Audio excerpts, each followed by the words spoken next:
On Zombie Reddit, today's story is... My husband confessed to a devastating infidelity, but karma struck when he discovered that the baby wasn't even his. His mother, who hated me, is now begging me to return. 9 months ago, my husband Tate came home one night and confessed that he was having an affair. He revealed that he had been intimate with an intern at his company, which was devastating in itself. But the worst was yet to come. He told me that she was expecting his child. Those words hit me like a truck. I felt all the air leave the room in one fell swoop, leaving me breathless. I couldn't think or move. It was as if my whole life had been turned upside down in a matter of seconds. You should know that I am infertile. I have always known that I cannot have children, something I accepted a long time ago. In fact, I never had the desire to be a mother. Motherhood was never a dream or a goal for me. When I met Tate and we started our relationship, I was totally honest about my condition. I didn't hide it or try to sugarcoat it. I told him the truth in a direct and simple way. And at the time, he seemed to understand. He assured me that he didn't want to have children either and that he was perfectly satisfied with a life where it would just be the two of us. I believed him. I fully trusted his words. The first time I met Tate's family, it became clear that they didn't like him, especially his mother. She made her contempt for me very clear. I represented everything she couldn't tolerate in a woman. I had a professional career, I was independent, and, to make matters worse, I didn't want to have children. These values clashed head-on with her worldview. From the beginning, my mother-in-law was opposed to my being part of her family. She excluded me from family gatherings, as if pretending I didn't exist would make me disappear. Every time Tate tried to include me in events or take me out with him, she would argue with her son and embarrass him for being with someone like me. One episode that still hurts me occurred when Tate took me to his cousin's engagement party. By then, we had been together for 2 years, so I thought I had earned a place in his family circle. Many of Tate's cousins and other relatives had heard of me or seen our photos on social media, but they had rarely met me personally. On arrival, his extended family was polite and made an effort to get to know me. They asked me questions. They chatted and they treated me with a certain warmth, but not my mother-in-law. She spent the whole evening making indirect comments and hinting that she hated my presence at the celebration. At one point, she began to talk effusively about Tate's cousin and his fiancée, commenting out loud how lucky they both were to have found each other. She described their relationship as perfect and looked pointedly at Tate and me, emphasizing how important it was to find someone truly compatible. Her tone made it clear that she did not consider me suitable for her son. She went on to say things like, "I just hope my son finds someone as perfect for his needs soon." As you can imagine, her comments made everyone uncomfortable, including Tate's cousin, who tried to defend me. The cousin looked at my mother-in-law and reminded her that Tate had already found someone, me, and how we had been in a happy relationship for quite some time, but my mother-in-law dismissed it with a dismissive laugh, saying, "Well, nothing is set in stone. You're just dating now. There's still time for him to find someone much better than her." Hearing those words was humiliating and infuriating. Just boyfriend and girlfriend, as if Tate and I were a casual fling. We were literally living together at the time. We had built a life together, a home. Her words made it clear that, in her eyes, none of that had any value. I couldn't bear it any longer. I got up to leave the party. I didn't make a scene or draw attention to myself. I told Tate he could stay if he wanted to, because I didn't want to ruin his cousin's engagement celebration.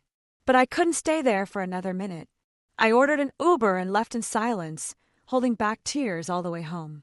Later that night, when Tate returned, I thought he would understand how I felt. Instead, he was furious with me for leaving the party without him. He told me that his cousins had told him what his mother had said, but he felt it wasn't enough of a reason for me to just leave. He insisted that I should develop a thicker skin and not let myself be so easily affected by words. I replied that what his mother had said to me was degrading and disrespectful. However, Tate played it down and went on to say that he had spoken to his mother and she had assured him that I had simply exaggerated. According to her, it was just a harmless comment while she was a bit drunk and she didn't realize that I would be so sensitive about it. That was the last straw. I told him exactly how I felt. Her mother knew exactly what she was saying, and it wasn't the first time she had treated me like this. From the day we met, She had been cold, dismissive, and downright rude. She had never shown me the slightest respect. She didn't include me in Christmas or New Year celebrations, or even on family holidays. She constantly acted as if I wasn't good enough for her son. I reminded Tate of all the ways she had excluded me and made me feel unwelcome over the years. This was not a one-off slip or a harmless comment, but part of a pattern, a prolonged behavior designed to belittle me and make me feel unworthy of being part of his family. I told him bluntly that his mother needed to pull herself together and start treating me with the respect I deserved.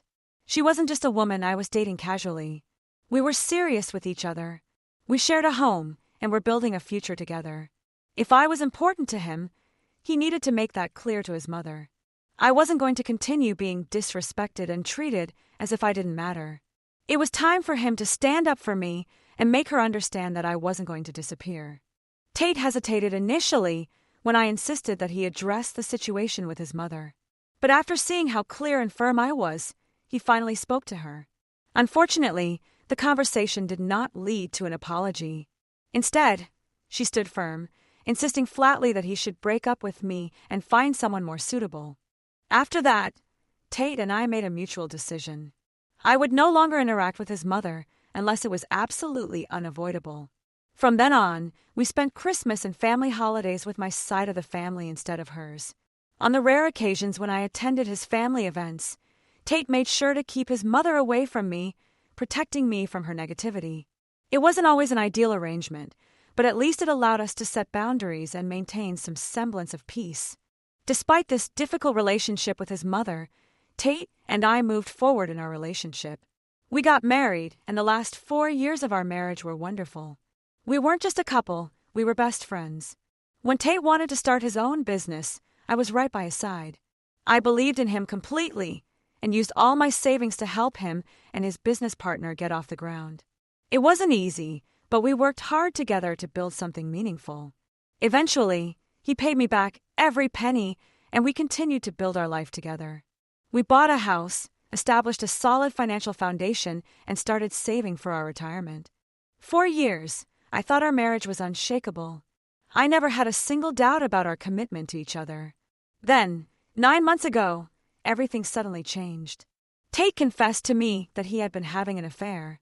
It was devastating to hear that he had betrayed me by getting intimate with someone else, but the situation was even worse. His lover was now pregnant, and to my surprise, Tate seemed genuinely excited about it.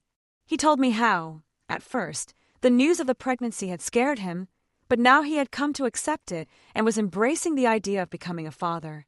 I was furious and completely shocked by Tate's confession. My parents were also furious when they found out. They couldn't believe that the man with whom I had built a life had done something so devastating. Tate's family, on the other hand, predictably tried to defend his actions. While some of them showed some sympathy for me, most of them took his side and went out of their way to justify his behavior. In the end, I filed for divorce. He moved out of our house and, to no one's surprise, found a place to live with his mistress. Watching everything I had built with him fall apart while he moved on so easily was like twisting a knife that was already deeply embedded in my heart. The divorce proceedings were exhausting, but what made it so much worse was his mother. She didn't even try to hide her disdain for me. She flaunted it for everyone to see. One day, while we were still in the process of finalizing the divorce, Tate's mother shamelessly posted on her Facebook page about how she was finally going to have her perfect daughter-in-law and how proud she was of her son for giving her a grandchild. She didn't care how much her words hurt or how inappropriate it was to celebrate the situation that had caused so much pain. Some members of her family did criticize her in the comments. They told her that she was being completely cruel, pointing out that Tate had cheated on me and how insensitive it was to post something like that while we were still going through a divorce. But instead of reflecting on her actions, my mother-in-law remained unyielding. She fought tooth and nail in the comment section, defending her son's actions and justifying her own behavior. She argued that she was glad Tate left me because, in her words, I wasn't even woman enough to give him children. She wrote that I was never a suitable partner for him and that she felt his mistress was a much better option for his child than I had been. His words were vicious, hurtful, and full of hatred. Reading his comments felt like being punched in the stomach. It was one thing to deal with my husband's betrayal, but for his mother to publicly humiliate me and attack my worth as a person was another level of pain. It only confirmed what I already knew. I was better off without either of them in my life. Finally, Tate and I completed our divorce, and I have moved on with my life. I blocked him on all platforms, cut off all contact, and never felt the need to look him up. There is no place for someone like him in the life I have rebuilt for myself. Occasionally, he still tries to communicate by email. Every now and then I receive a message saying that he misses me or remembers our time together, only to follow it up the next day with another email stating that he was too drunk and did not intend to send the previous message. Whatever the case, I have never bothered to reply to him. Just last week, one of Tate's cousins contacted me. Despite everything that happened, some of his cousins have always been kind to me. They contact me occasionally, and I appreciate their gestures.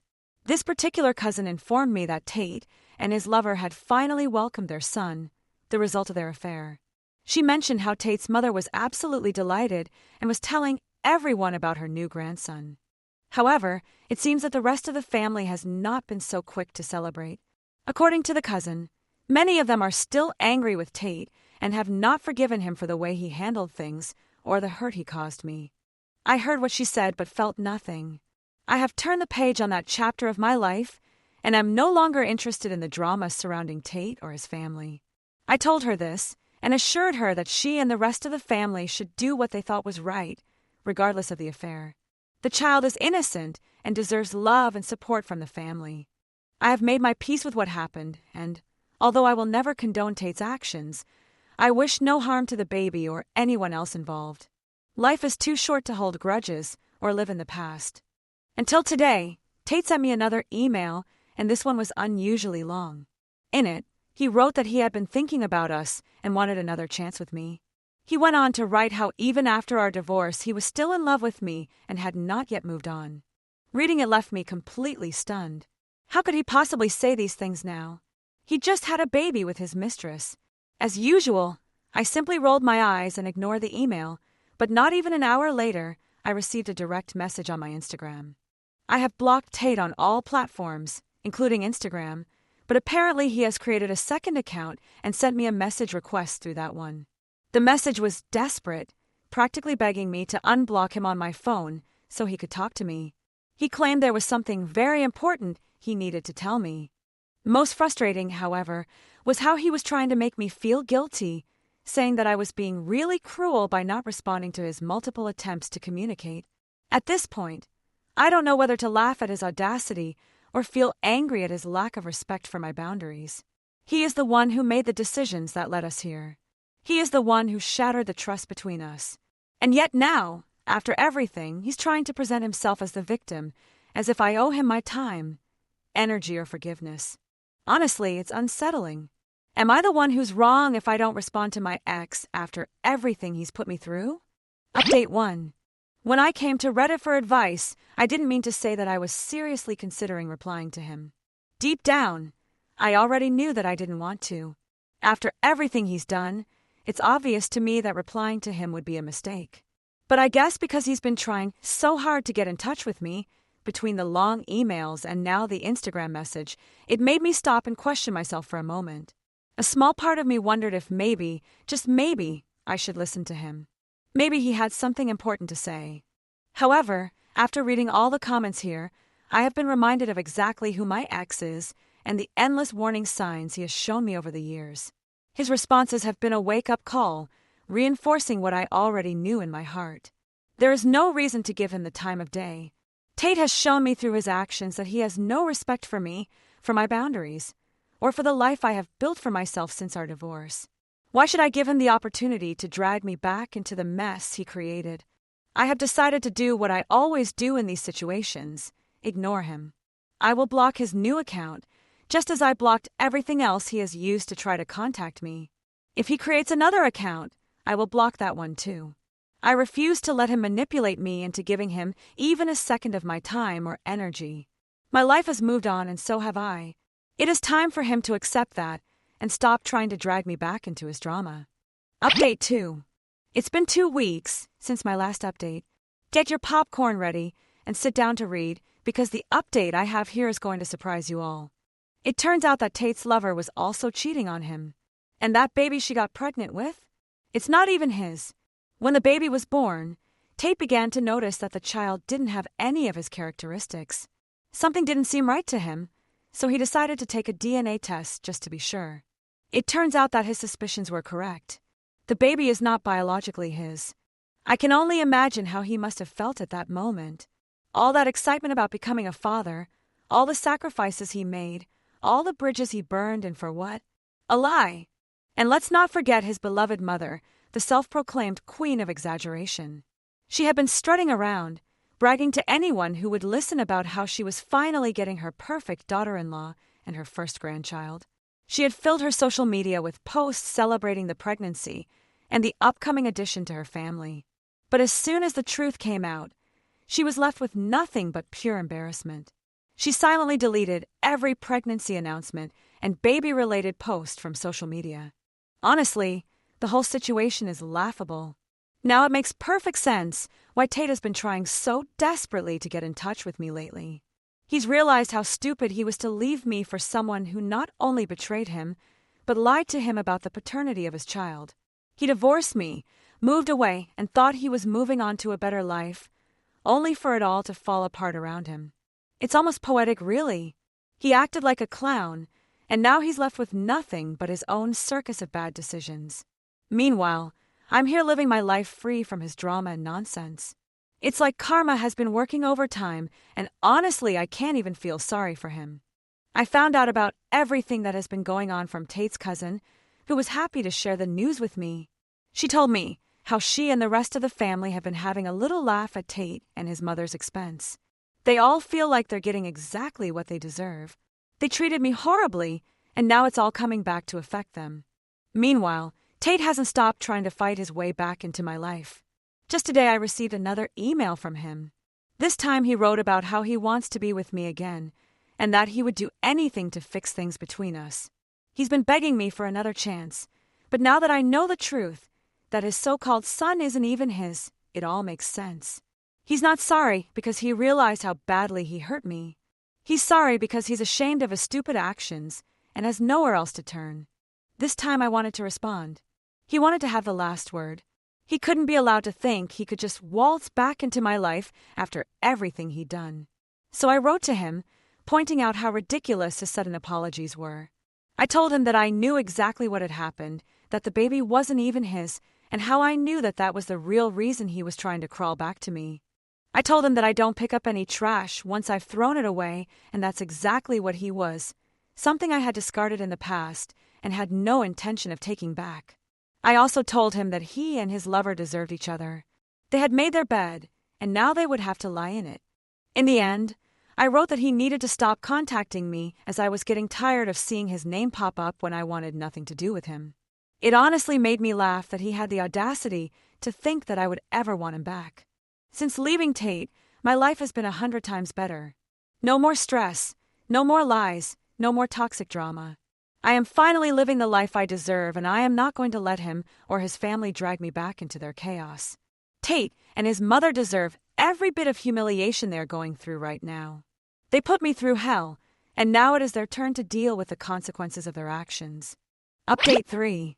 Guess what? After I sent that reply to Tate, my ex-mother-in-law tried to contact me. The same woman who spent years ignoring me and making me feel invisible suddenly reached out to me. Yes, that woman who never bothered to show me any respect when I was with her son was now calling me wanting to talk. In fact, she had the nerve to call me and tell me how sad Tate is at the moment after discovering the truth about the child's paternity. She went on to say that he has become even more depressed now that he has seen how I have rejected all his attempts to get back with me. I didn't even let her finish her little speech. I interrupted her and made it clear that it wasn't my problem if Tate was happy or sad. I told her straight out that she had no right to call me and tell me all this. Why should I care about his feelings after everything he and his family put me through? This is when my ex-mother-in-law started arguing that Tate had always been in love with me and that she was wrong for not realizing it before. She even went so far as to beg me to consider getting back together with him to see if we could rekindle something between us. It was almost laughable the way she was trying to play the role of a concerned mother after years of treating me as if I didn't matter. I almost wanted to throw up listening to all this from her. How could she have the nerve to approach me now after everything? She and Tate thought they could just come back into my life after everything they had done, as if I had forgotten all the disrespect. All the damage, honestly. I didn't even know how to respond to her. It's like they really think they can manipulate me with their guilt feelings, but I'm not going to fall for it. I don't need their drama or their attempts to rewrite history. They can deal with the mess they've created without me. I told her in no uncertain terms that she had some serious nerve talking to me about Tate's feelings when she was, by far, one of the biggest threats to my peace. I reminded her how, for all those years, she dismissed me, treated me as if I didn't even exist, and never accepted me into her family. She was the last person who should be telling me to get back with her son, no matter what he was going through. Of course, she tried to argue by claiming that she always felt Tate could do better, but now she had realized her mistakes.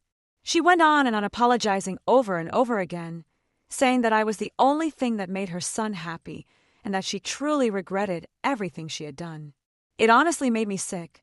After years of disrespect, now she was suddenly trying to act like she cared. It was all too little, too late. I couldn't help but make fun of his apology. I told him that I was glad he had finally found the courage to apologize, a word he had never been willing to say to me before, but honestly, it didn't matter anymore. I made it clear that I was done with her and done with her son. I had moved on with my life, and I wasn't going to let myself be dragged back into their mess. Tate needed to find someone else to be his partner because I wasn't going to be his shoulder to cry on anymore. It was over. In view of this, my ex-mother-in-law called me stupid for refusing to get back with Tate. She tried to argue that I should be happy that he was man enough to take responsibility. According to her, it wasn't his fault that his lover had cheated on him. I couldn't help but laugh at how delusional it sounded. I told her in no uncertain terms that Tate deserved everything that had happened to him and that I was honestly glad the woman had used him the way she did. He got exactly what he deserved. Of course, she tried to argue further, still trying to manipulate me into feeling sorry for Tate and thinking that somehow he had changed. But by that point, I'd finished listening to her. I simply ended the call and blocked her. I wasn't going to waste another second on her or her son's drama. Since then, Tate has been trying to get through to me. He's been messaging me from a bunch of new accounts begging me to at least listen. Apparently, he thinks I'm being some kind of difficult person by deliberately ignoring him, but the truth is that I've heard enough from him. I owe him no more explanations or time. The nerve of thinking that he would even consider coming back after everything he's put me through is beyond me. I'm not interested in his apologies or whatever revelations he thinks he's had. He made his choices, and now he can deal with the consequences. Update 4. My ex showed up at my house yesterday under the influence of alcohol in the middle of the night around 2 a.m. I was woken up by the sound of the doorbell ringing repeatedly.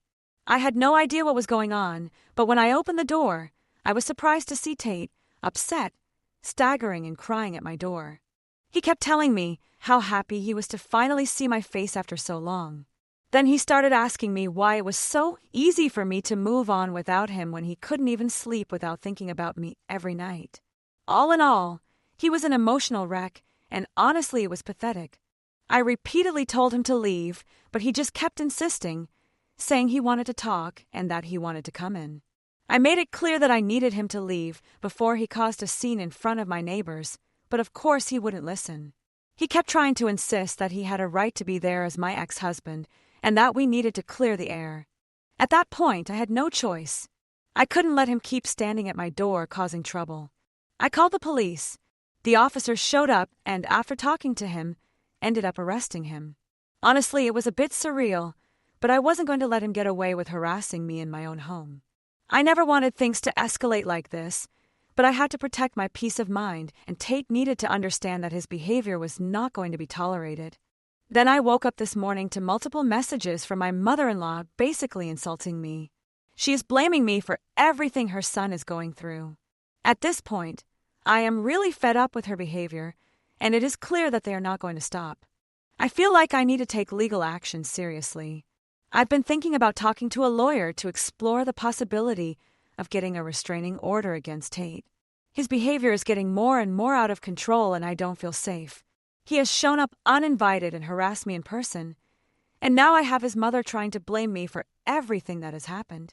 It's disgusting, and it's clear that they won't respect my boundaries unless I take a firm stand. I'm also going to request security cameras for my house. I need to make sure I'm protected, especially with how aggressive and persistent they're both becoming. I shouldn't have to live in fear of this mother-son duo showing up or causing trouble. It's frustrating that it's come to this, but I'm going to do what I need to do to ensure my peace and safety in the future.